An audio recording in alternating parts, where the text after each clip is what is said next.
This is RTP. This is RTP180.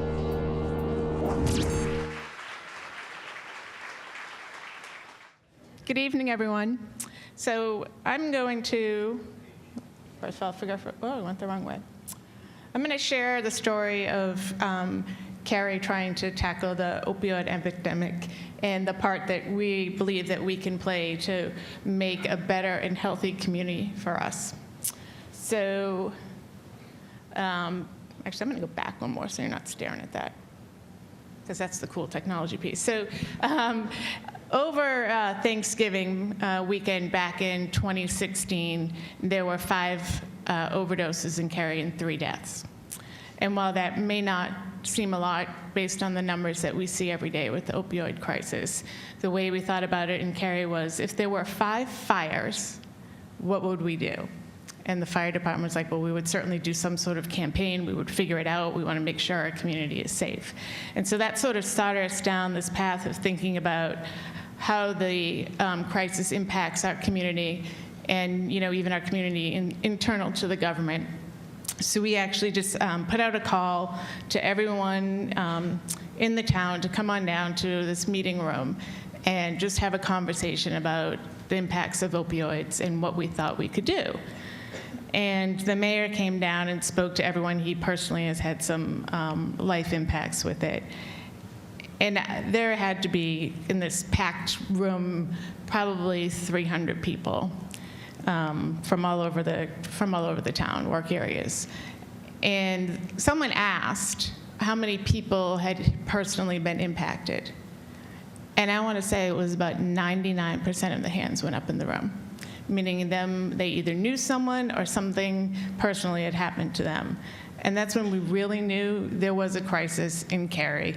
And it's happening not under bridges, it's happening in bedrooms. So we had the opportunity to apply for a Mayor Bloomberg grant. And we wanted to do around the opioid crisis, and we have a partnership with Biobot Analytics, which I'm going to talk about. And we were selected one of 35 cities out of 500 and something that applied to get a $100,000 grant to test the idea of testing our wastewater in order to just get a baseline of opioids in Cary. And this is sort of what we did. So that's obviously one of the wastewaters. That's the sensors inside that box there. So we selected 10 catchment areas to do this, and it's between 5,000 and 16,000 households, so we can't tell whose house it's at. And it had to be 90% residential for obvious reasons. We didn't want health systems or hospitals or any type of nursing homes in there as well. They had to stay in the system for 4 hours, and it talks about the flow and the sample size. And we did this started in the summer, and we had to do a couple of trials to make sure we were getting it right, because there has to be enough flow within the census to get it back. So we partnered with this company, as I mentioned, a startup out of MIT called Biobot Analytics. And so the sensor is in there. And here's the things that we were testing for, the different types of opioids. When we did our baseline, we tested for caffeine and acetaminophen, to get a baseline to make sure that we knew that it was testing correctly.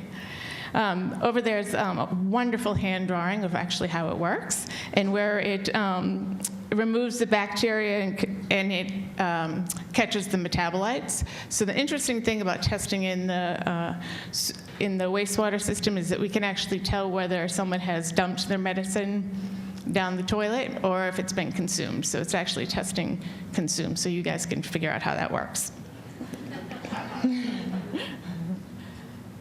So here's the catchment areas that we tested in Cary, and that's the overlay with, in the past 18 months, it's a little bit old, of where there was overdose activity.